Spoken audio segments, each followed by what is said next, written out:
잘 나오셨습니다. 오늘 말씀을 중심으로 형식보다 마음이 문제입니다. 이런 제목으로 말씀을 나누겠습니다. 오만과 편견, 우리가 살아갈 때 오만과 편견이 인간관계를 참 어렵게 만들어줍니다. 이 오만과 편견에 대한 고사성어, 좀 이렇게 바뀐 게 있죠. 고사성어를 바꾼 것이 있습니다. 남존여비 잘 알고 계시죠? 최근에는 이렇게 바뀌었답니다. 남자가 존재하는 한 여자는 비참하다. 남존여비랍니다. 동문서답, 동쪽에 문이 있으면 서쪽에 있는 사람은 답답하다. 요즘에는 아이들이 참 재밌게 만들었습니다. 보통 사람, 보기만 해서는 통 알 수 없는 사람. 부전자전, 아버지가 전시면 아들도 전시다. 박학다식, 박사와 학사는 밥을 많이 먹는다. 절세미녀, 절에 새들어 사는 미친 여자. 고진감래, 고생을 진탕하면 감기 몸살이 온다.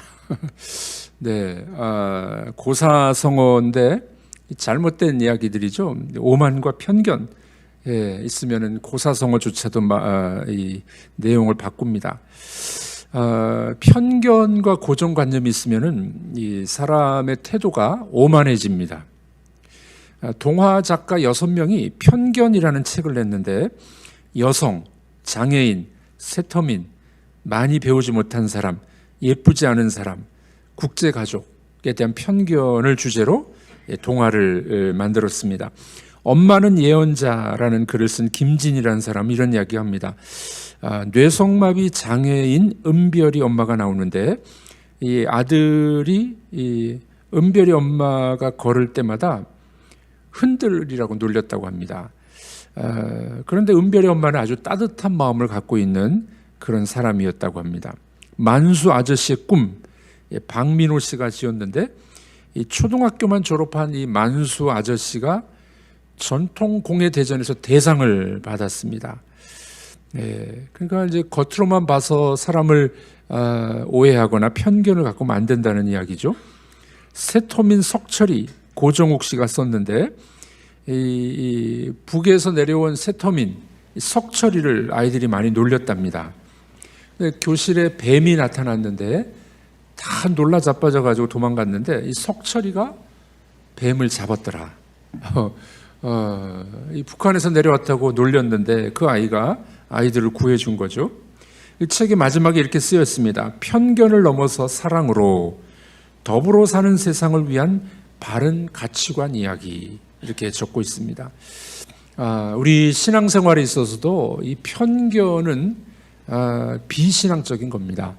미리 딱 판단을 해버리고 어떤 사람을 이렇게 판단하는 거죠. 이 편견을 갖고 있는 것 비신앙적입니다.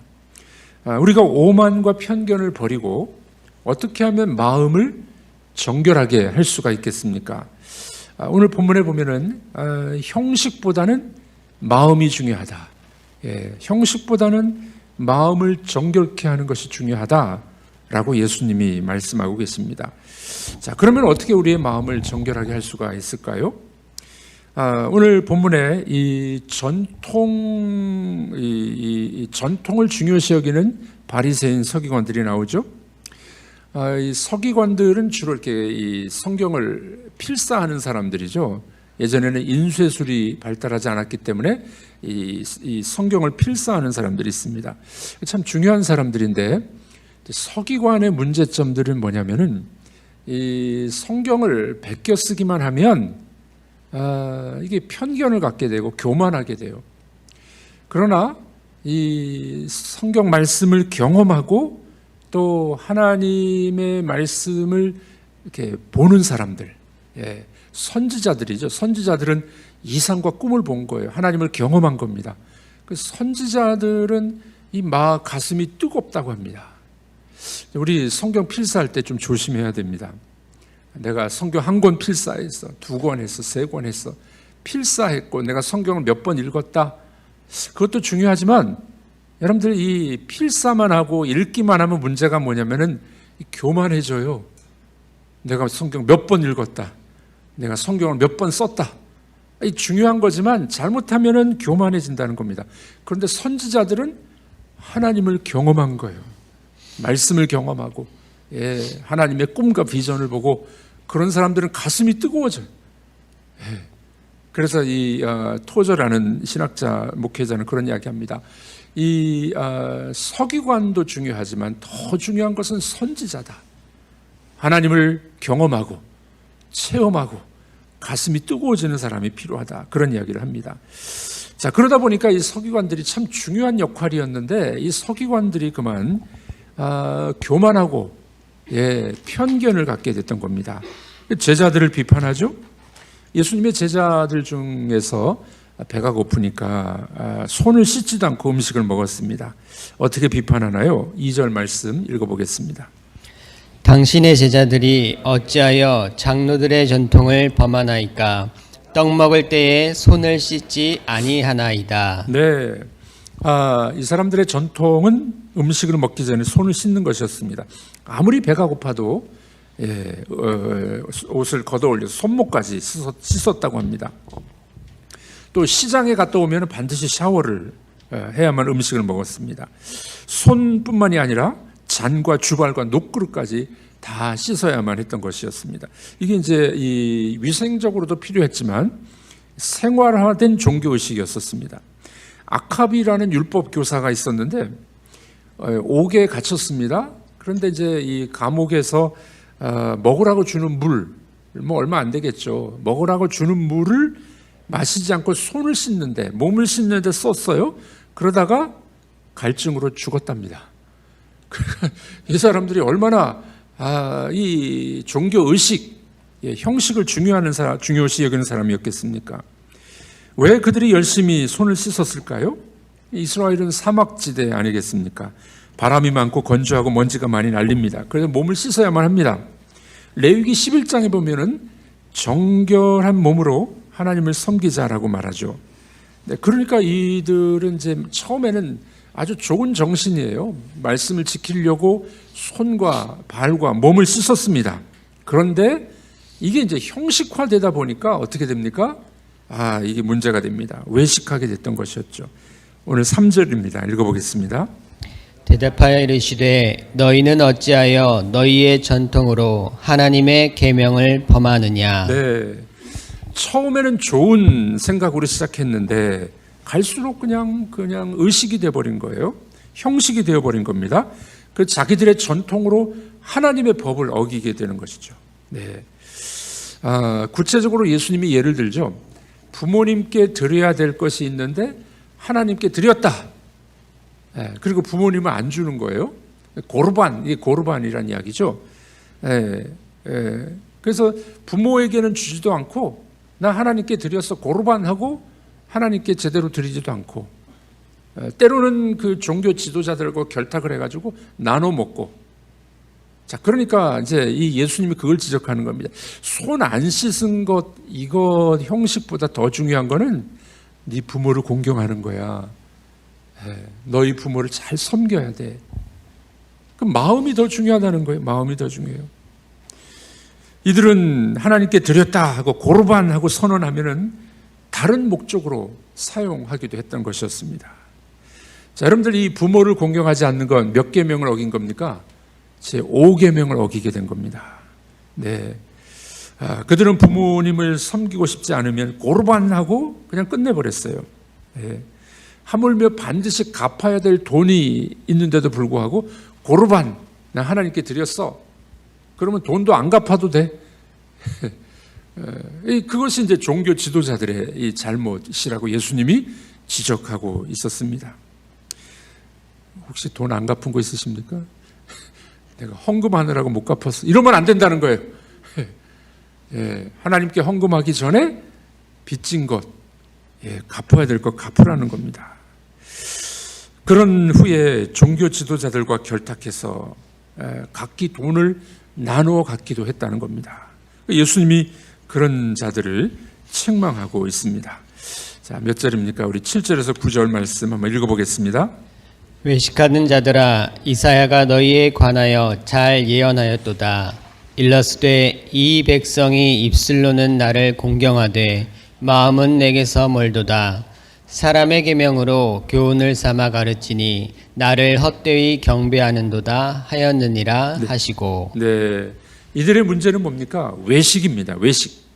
외식이라는 단어는 연극할 때 배우가 쓰는 가면 뭐 이런 것들이에요. 그래서 이 연극할 때 배우가 예전에는 가면을 쓰고 연극을 했거든요. 그러니까 자기의 본 모습하고 연극에 나타나는 모습이 다른 거예요. 겉과 속이 다르다. 그게 외식이라는 단어예요. 외식. 우리가 밖에 나가서 음식 사 먹는 거 외식, 그 외식이 아니라 겉과 속이 다른 것을 외식이라고 이야기합니다. 이중적인 삶을 말합니다. 이 바리새인들, 서기관들 겉으로 보면은 장로의 전통을 따라서 손을 열심히 씻었어요. 목욕도 했습니다. 깨끗하게 했습니다. 믿음이 좋은 것 같았어요. 입으로는 열심히 하나님을 찬양하기도 했습니다. 그런데 그들의 마음은 겉과 속이 다른 거예요. 그래서 예수님이 그걸 지금 지적하고 있는 것입니다. 내면은 정말 하나님을 사랑하고 있지 않았었습니다. 이것이 바로 외식이요 형식의 문제라는 겁니다. 어떤 쌍둥이가 엄마가 간식을 줬는데 서로 먹겠다고 다툰 겁니다. 이걸 본 엄마가 이제 이렇게 이야기합니다. 착한 아이는 양보한다. 만약 예수님이라면은 분명히 네가 먼저 먹어라고 했을 거야 라고 엄마가 이야기해 줬어요. 그랬더니 엄마의 말을 들은 쌍둥이 형이 동생에게 말합니다. 야, 내가 양보할게. 네가 먼저 예수님 역할 해. 이렇게 이야기했답니다. 무슨 소리인지 잘 못 알아들으셨네요. 예수님 역할하면 어떻게 해요? 예수님이 양보해 주시겠죠. 형이 말했어요. 내가 양보할게. 네가 예수님 역할을 해. 지가 먼저 먹겠다는 거죠. 여러분, 하나님을 섬긴다고 생각하면서 형식적으로 위선적으로 살아갈 때가 우리가 얼마나 많이 있습니까? 그 원인이 뭐겠습니까? 사람 앞에 보이려고 하는 거죠. 하나님 앞에 우리의 중심을 보여야 되는데 사람 눈치 보는 거죠. 형식을 잘 따지는 사람들의 특징을 보면은 사람에게 잘 보이려고 그러는 거예요. 사람에게. 사람들 앞에 서면 인정을 받고 칭찬받고 싶어가지고 하나님의 마음을 알지 못하는 것입니다. 사람들의 소리와 관심에 민감하게 됩니다. 그래서 이 내적인 데 관심이 별로 없어요. 외적인 데, 외양, 형식, 그것도 중요합니다만은 거기에 더 관심이 있는 거예요. 내적인 데 이 관심이 없는 겁니다. 신앙생활이란 입으로 하는 것이 아닙니다. 마음으로 하는 겁니다. 열정으로 하는 거예요. 가슴으로, 심장으로 주님을 사랑해야 됩니다. 왜 우리의 가슴이 뜨거워야 되는지 아십니까? 하나님은 성경에서 대체로 불로 많이 나타났어요. 그렇죠? 이 광야에서는 불기둥으로 나타나셨어요. 모세에게 나타나실 때도 어떻게 해요? 떨기나무에 타는 불로 나타나셨어요. 성막에도 쉐키나의 구름, 영광의 구름으로 나타나셨어요. 오순절 사건에도 어떻게 해요? 성령의 불로 나타나셨어요. 그래서 하나님을 제대로 믿고 섬기는 사람은 가슴이 뜨거워야 돼요. 우리도 불을 받아서 막 방언하고 막 병을 고치고 그것도 중요하겠지만 더 중요한 게 뭐라고요? 하나님을 경험한 사람들은 가슴이 뜨거워야 돼요. 아멘이십니까? 여러분, 우리 가슴이 냉랭해가지고 말씀을 들어도 냉랭하고 신앙생활에도 별로 재미가 없고 다시 한번 이 뜨거움을 회복하는 여러분들이 되길 바랍니다. 형식은 사람을 죽일 수 있어요. 그런데 말씀으로 뜨거워진 가슴은 사람을 살립니다. 여러분들이 뜨거운 가슴으로 신앙생활하고 마음으로 하나님을 섬기는 여러분들이 되기를 주님의 이름으로 축복합니다. 자, 그래서 예수님이 이 형식적인 이 외양만 따지고 편견과 형식을 갖고 있는 이들을 책망하셨던 것이었습니다. 그러므로 우리는 뜨거운 심장으로 하나님을 경외하고 사랑하는 그런 성도들이 되셔야 될 줄로 믿습니다. 자, 이렇게 예수님이 그들의 이 형식을 또 오만과 편견을 책망하셨습니다. 자, 그러면 어떻게 해야 될까요? 우리의 마음에 말씀으로 가득 채워야 됩니다. 하나님의 열정으로 가득 채워야 된다는 겁니다. 네. 오늘 본문 11절입니다. 우리 읽어보겠습니다. 입으로 들어가는 것이 사람을 더럽게 하는 것이 아니라 입에서 나오는 그것이 사람을 더럽게 하는 것이니라. 네, 너무 쉬운 비유를 예수님 말씀하셔서 입으로 먹는 것은 뒤로 나가지 않냐? 그 더러운 게 아니야. 지금 제자들이 이 손 씻지 않고 먹었잖아요. 그것 때문에 지금 이 사람들이 문제를 삼았습니다. 입으로 들어가는 건 밖으로 나가. 그건 더러운 게 아니야. 문제는 뭡니까? 속에서 나오는 게 문제라는 거예요.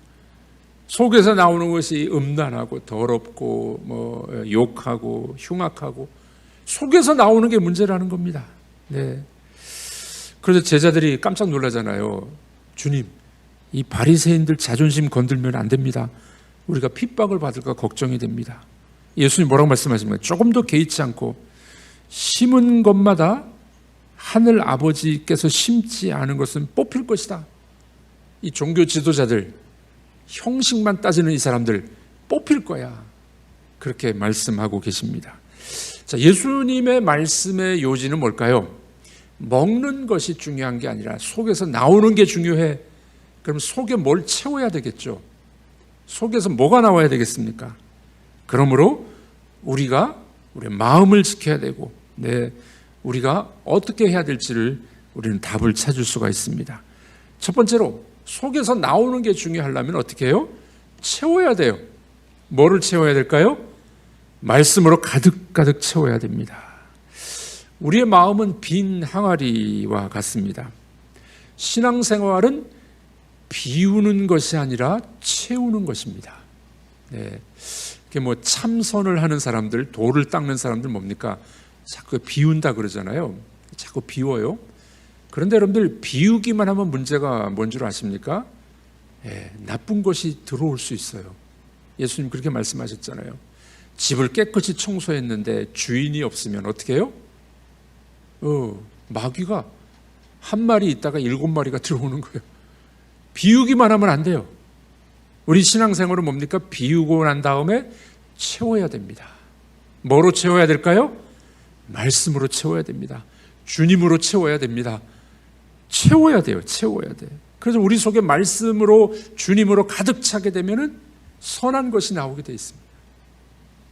여러분들의 입에서 우리들의 생각에서 어떤 것들이 나오고 있습니까? 사람은 속에 있는 것이 나오게 돼 있어요.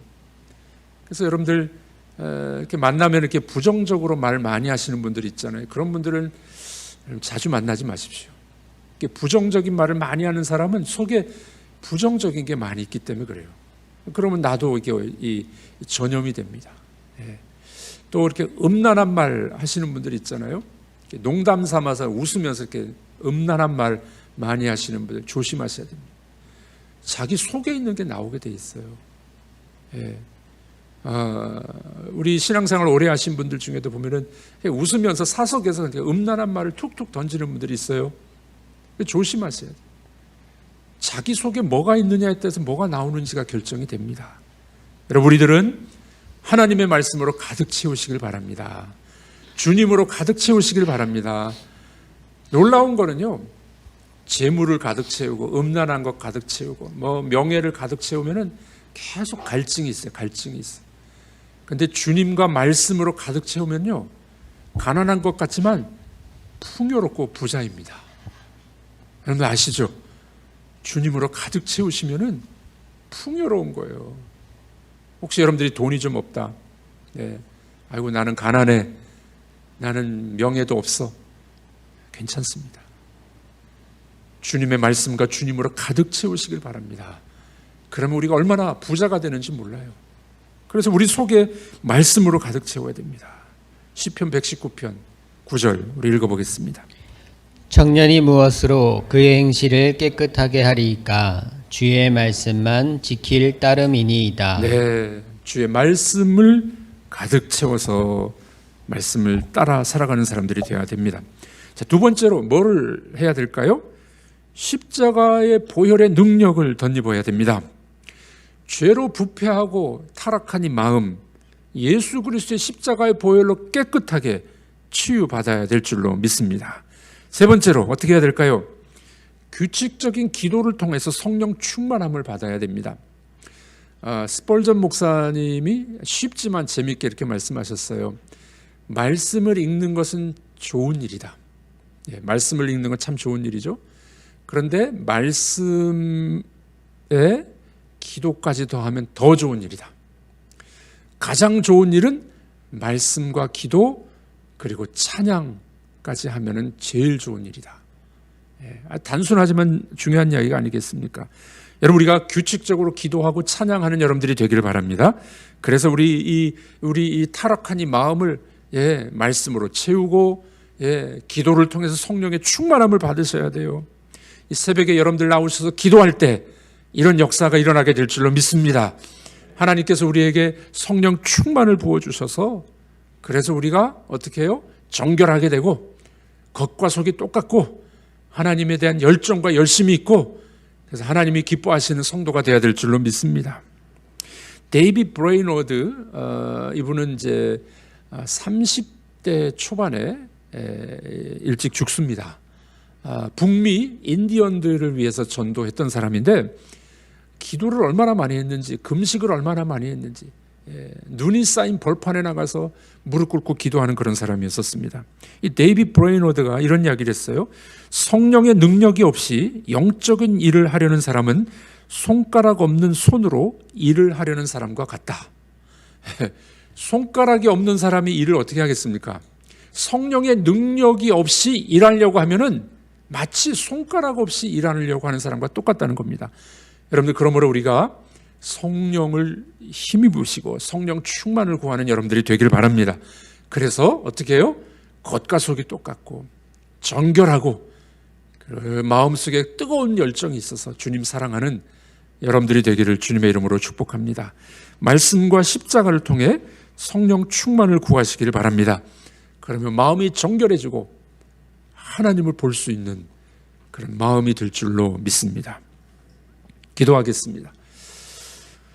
하나님 아버지, 외식하고 형식적인 것만 추구했던 종교 지도자들, 예수님께서 그들을 책망하셨습니다. 외식하는 자들이라고 말씀하셨습니다. 우리들이 혹시 신앙생활을 오래 하면서 형식만 남아있지 않는지 주여 저희들을 불쌍히 여겨 주시옵소서. 주의 말씀과 기도와 성령 충만함으로 하나님 우리가 가득가득 채워지게 하여 주시옵소서. 하나님, 돈과 명예도 좋지만 하나님으로 가득 채우는 것이 우리의 진정한 행복인 줄로 믿습니다.